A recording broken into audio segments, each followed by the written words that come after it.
नमस्कार दोस्तों। मैं मुकेश कुमार फिर से हाजिर हूँ आपके साथ फिर एक नई कहानी के साथ। कहानी का शीर्षक है मुंशी प्रेमचंद्र द्वारा रचित नमक का दारोगा।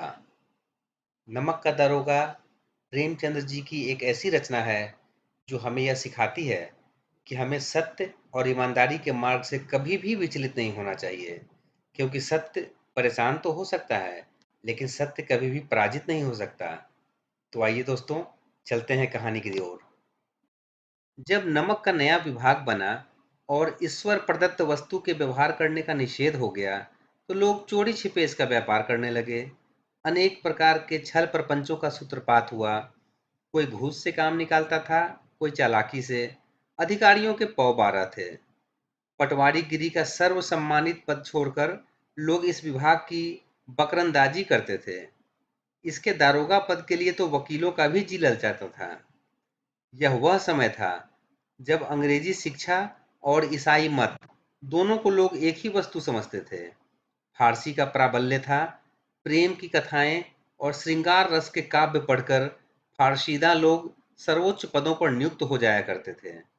मुंशी बंशीधर भी जुलेखा की विरह कथा समाप्त करके सीरी और फरहाद के प्रेम वृत्तांत को नल और नील की लड़ाई और अमेरिका के आविष्कार से अधिक महत्व की बातें समझते हुए रोजगार की खोज में निकले। उनके पिता एक अनुभवी पुरुष थे। समझाने लगे, बेटा, घर की दुर्दशा देख रहे हो। ऋण के बोझ से दबे हुए हैं। लड़कियां हैं, वे घास फूस की तरह बढ़ती चली जा रही हैं। मैं कगारे पर का वृक्ष हो रहा हूँ, न मालूम कब गिर पड़ूं। अब तुम ही घर के मालिक मुख्तार हो। नौकरी में ओहदे की ओर ध्यान मत देना, यह तो पीर का मजार है। निगाह चढ़ावे और चादर पर रखनी चाहिए। ऐसा काम ढूंढना जहां कुछ ऊपरी आय हो। मासिक वेतन तो पूर्णमासी का चांद है, जो एक दिन दिखाई देता है और घटते घटते लुप्त हो जाता है। ऊपरी आय बहता हुआ स्रोत है, जिससे सदैव प्यास बुझती है। वेतन मनुष्य देता है, इसी से उसमें वृद्धि नहीं होती। ऊपरी आमदनी ईश्वर देता है, इसी से उसमें बरकत होती है। तुम तो स्वयं विद्वान हो, तुम्हें क्या समझाऊं। इस विषय में विवेक की बड़ी आवश्यकता होती है। मनुष्य को देखो, उसकी आवश्यकता को देखो और अवसर को देखो। उसके उपरांत ही जो उचित समझो वही करो। गरज वाले आदमी के साथ कठोरता करने में लाभ ही लाभ है, लेकिन बेगरज को दांव पर पाना जरा कठिन है। इन बातों को निगाह में बांध लो, यही मेरी जन्म भर की कमाई है। इस उपदेश के बाद पिताजी ने आशीर्वाद दिया। वंशीधर आज्ञाकारी पुत्र थे। ये बातें ध्यान से सुनी, तब घर से चल खड़े हुए। इस विस्तृत संसार में उनके लिए धैर्य अपना मित्र, बुद्धि अपनी पथ प्रदर्शक और आत्मावलंबन ही उनका सहायक था। लेकिन अच्छे शगुन से चले थे।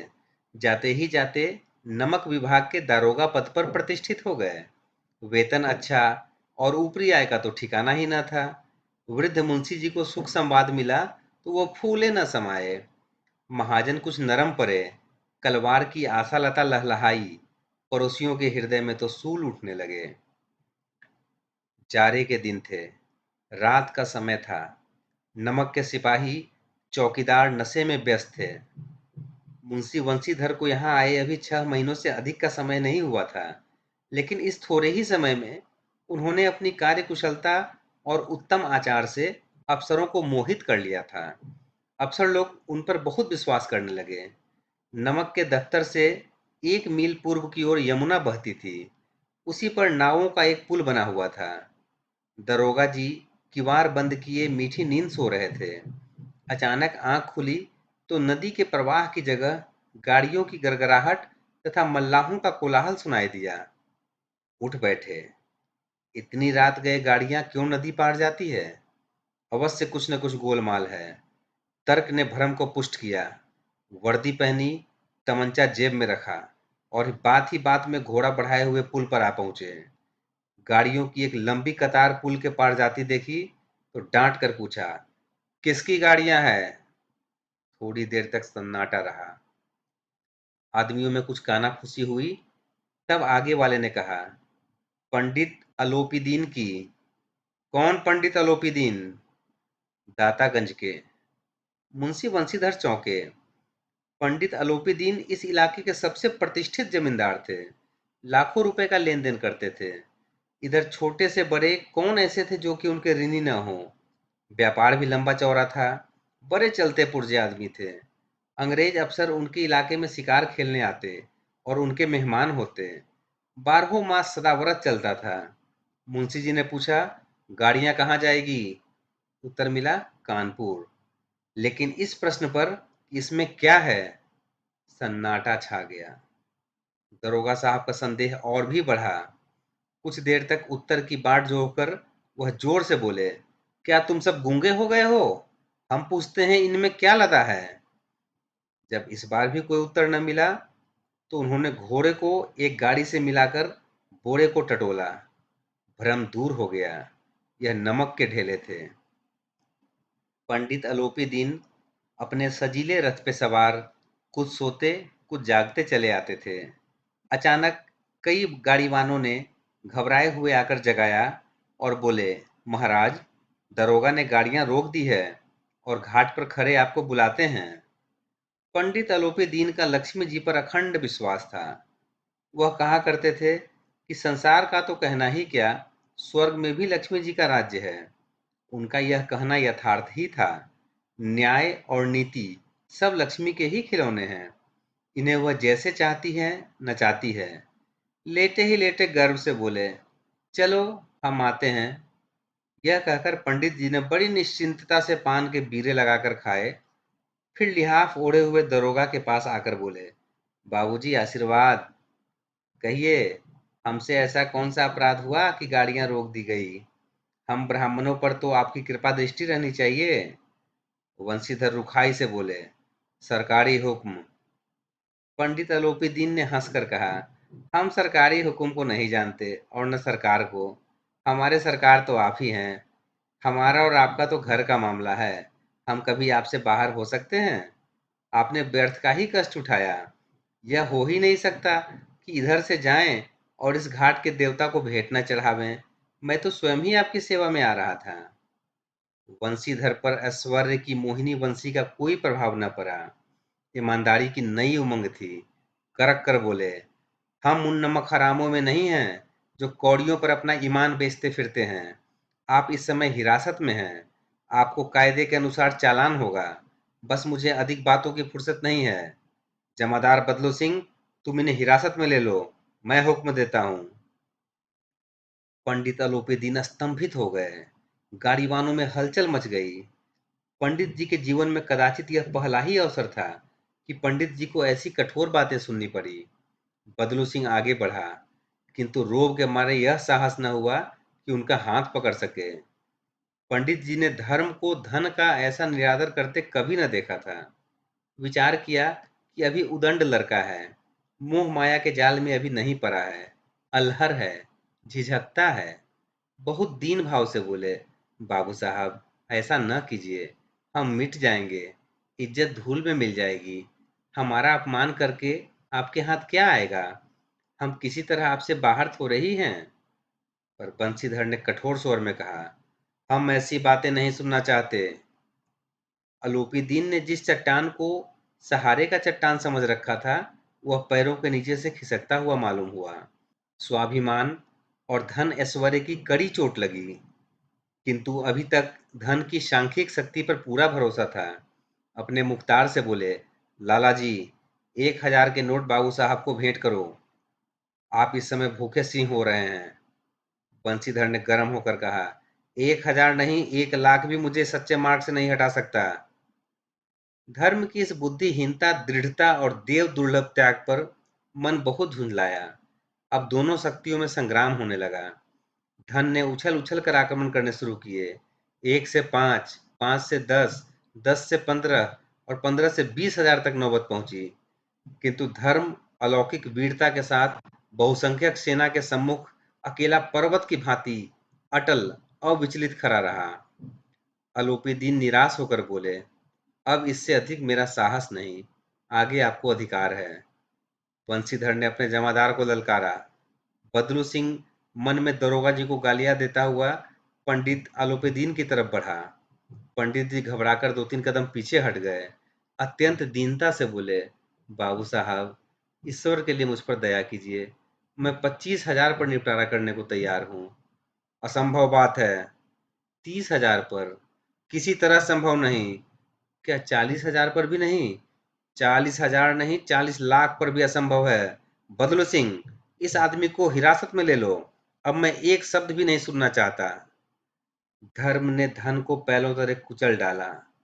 आलोपी दीन ने एक हृष्ट पुष्ट मनुष्य को हथकड़ियां लेकर अपनी ओर आते देखा।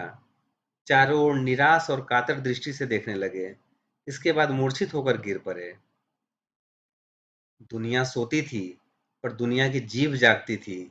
सवेरे देखिए तो बालक वृद्ध सबके मुंह पर यही बात सुनाई देती थी। जिसे देखिए वही पंडित जी के इस व्यवहार पर टीका टिप्पणी कर रहा था। निंदा की बौछारें हो रही थी, मानो संसार से अब पापी का पाप कट गया। पानी को दूध के नाम पर बेचने वाला ग्वाला, कल्पित रोम नामचे भरने वाला अधिकारी वर्ग, रेल में बिना टिकट सफर करने वाले बाबू लोग, जाली दस्तावेज बनाने वाले सेठ और साहूकार, यह सब के सब देवताओं की भांति गर्दनें चला रहे थे।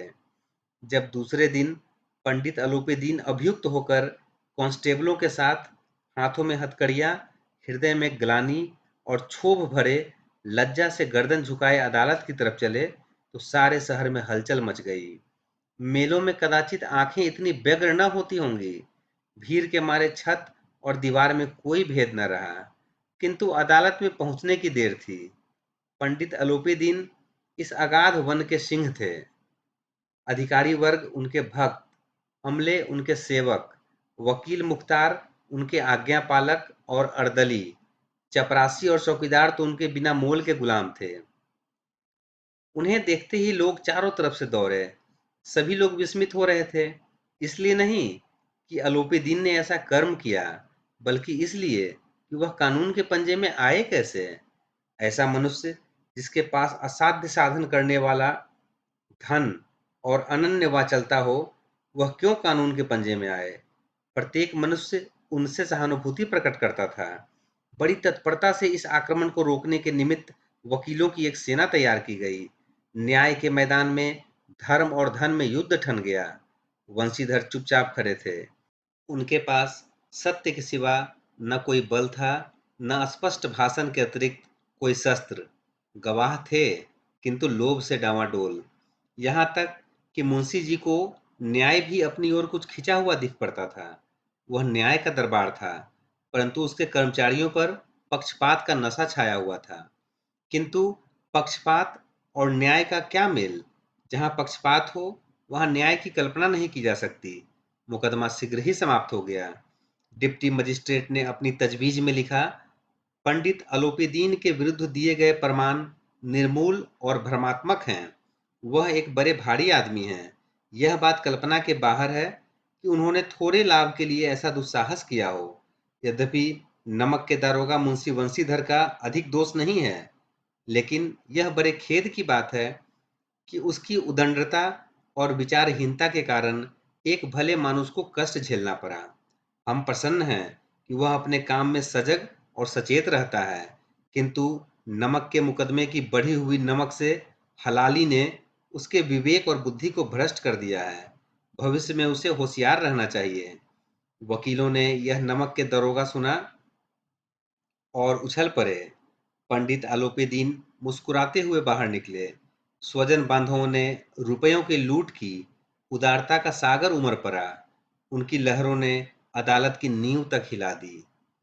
जब बंशीधर बाहर निकले तो चारों ओर उनके ऊपर व्यंग बाणों की वर्षा होने लगी। चपरासियों ने झुक झुक कर सलाम किए, किंतु इस समय एक कटु वाक्य, एक एक संकेत उनकी गर्वाग्नि को प्रज्वलित कर रही थी। कदाचित इस मुकदमे में सफल होकर वह इस तरह अकड़ते हुए न चलते। आज उन्हें संसार का एक खेदजनक विचित्र अनुभव हुआ। न्याय और विद्वता, लंबी चौड़ी उपाधियां, बड़ी बड़ी दाढ़ियां, ढीले चोगे एक भी सच्चे आदर के पात्र नहीं हैं। वंशीधर ने धन से बैर मोल लिया था। उसका मूल्य चुकाना अनिवार्य था। कठिनता से एक ही सप्ताह बीता होगा कि मुअत्तली का परवाना आ पहुंचा। कार्यपरायणता का दंड मिला। बेचारे भग्न हृदय शोक और खेद से व्यथित घर को चले। बूढ़े मुंशी जी तो पहले से ही कुड़बुड़ा रहे थे कि चलते चलते इस लड़के को समझाया था, लेकिन इसने एक न सुनी, सब मनमानी करता है। हम तो कलवार और कसाई के तगादे से हैं, बुढ़ापे में भगत बनकर बैठे हैं, और वहां बस वही सूखी तनख्वाह। अरे हमने भी तो नौकरी की है, और कोई ओहदेदार नहीं थे, लेकिन काम किया, दिल खोल कर किया। और आप ईमानदार बनने चले हैं। घर में चाहे अंधेरा हो, मस्जिद में अवश्य दिया जलाएंगे। खेद ऐसी समझ पर पढ़ना लिखना सब अकारथ गया। इसके ही थोड़े ही दिनों बाद जब मुंशी वंशीधर इस दुरावस्था में घर पहुंचे और बूढ़े पिताजी ने समाचार सुना, तो सिर पीट लिया। बोले, जी चाहता है तुम्हारा और अपना सिर फोड़ लूं।